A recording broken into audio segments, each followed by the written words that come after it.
Right principles. It is wise to know what comes first and what to do first. To begin anything in the middle or at the end is to make a muddle of it. The athlete who began by breaking the tape would not receive the prize. He must begin by facing the starter and toeing the mark, and even then a good start is important if he is to win. The pupil does not begin with algebra and literature, but with counting and ABC. So in life, the businessmen who begin at the bottom achieve the more enduring success, and the religious men who reach the highest heights of spiritual knowledge and wisdom are they who have stooped to serve a patient apprenticeship to the humbler tasks, and have not scorned the common experiences of humanity or overlooked the lessons to be learned from them. The first things in a sound life, and therefore in a truly happy and successful life, are right principles.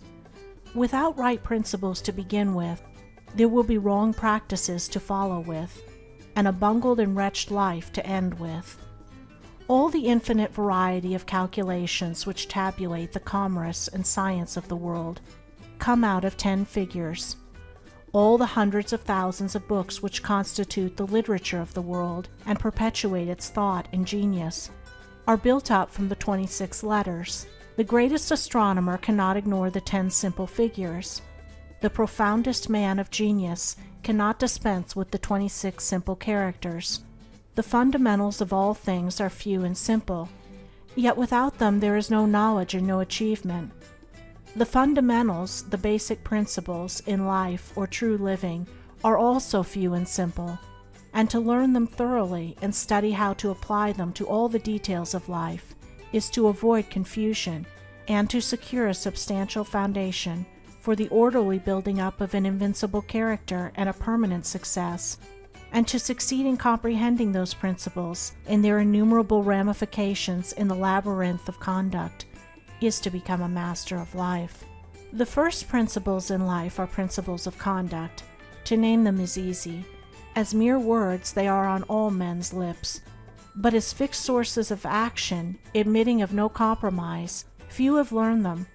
In this short talk I will deal with 5 only of these principles. These 5 are amongst the simplest of the root principles of life, but they are also those that come nearest to the everyday life, for they touch the artisan, the businessman, the householder, the citizen at every point. No one of them can be dispensed with but at severe cost, and he who perfects himself in their application will rise superior to many of the troubles and failures of life, and will come into these springs and currents of thought which flow harmoniously toward the regions of enduring success. The first of these principles is duty. A much hackneyed word, I know, but it contains a rare jewel for him who will seek it by assiduous application. The principle of duty means strict adherence to one's own business, and just as strict non-interference in the business of others. The man who is continually instructing others, gratis, how to manage their affairs, is the one who most mismanages his own. Duty also means undivided attention to the matter in hand, intelligent concentration of the mind on the work to be done. It includes all that is meant by thoroughness, exactness, and efficiency. The details of duties differ with individuals, and each man should know his own duty better than he knows his neighbor's, and better than his neighbor knows his. But although the working details differ, the principle is always the same. Who has mastered the demands of duty? Honesty is the next principle. It means not cheating or overcharging another. It involves the absence of all trickery, lying, and deception by word, look, or gesture. It includes sincerity, the saying what you mean, and the meaning what you say. It scorns cringing policy and shining compliment.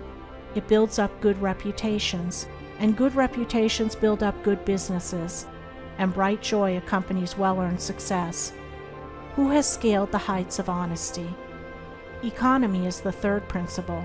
The conservation of one's financial resources is merely the vestibule leading towards the more spacious chambers of true economy. It means, as well, the husbanding of one's physical vitality and mental resources. It demands the conservation of energy by the avoidance of enervating self-indulgences and sensual habits. It holds for its followers strength, endurance, vigilance, and the capacity to achieve. It bestows great power on him who learns it well. Who has realized the supreme strength of economy? Liberality follows economy. It is not opposed to it. Only the man of economy can afford to be generous. The spendthrift, whether in money, vitality, or mental energy, wasted so much on his own miserable pleasures as to have none left to bestow upon others. The giving of money is the smallest part of liberality.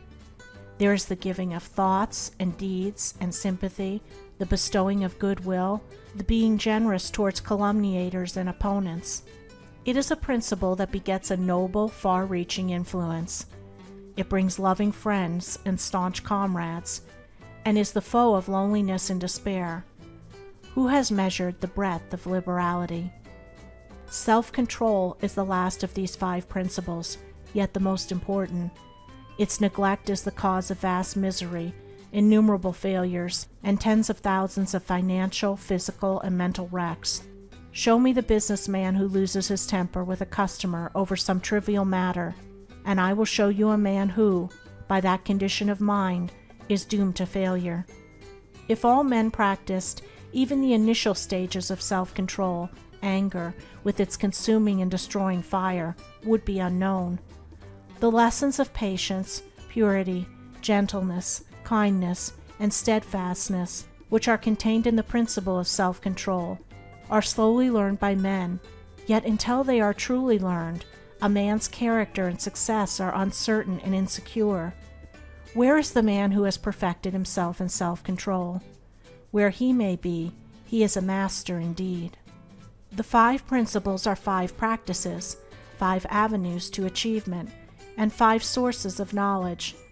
It is an old saying and a good rule that practice makes perfect, and he who would make his own wisdom, which is inherent in those principles, must not merely have them on his lips, they must be established in his heart. To know them and receive what they alone can bring, he must do them, and give them out in his actions. End of Chapter 1. Recording by Andrea Fiore.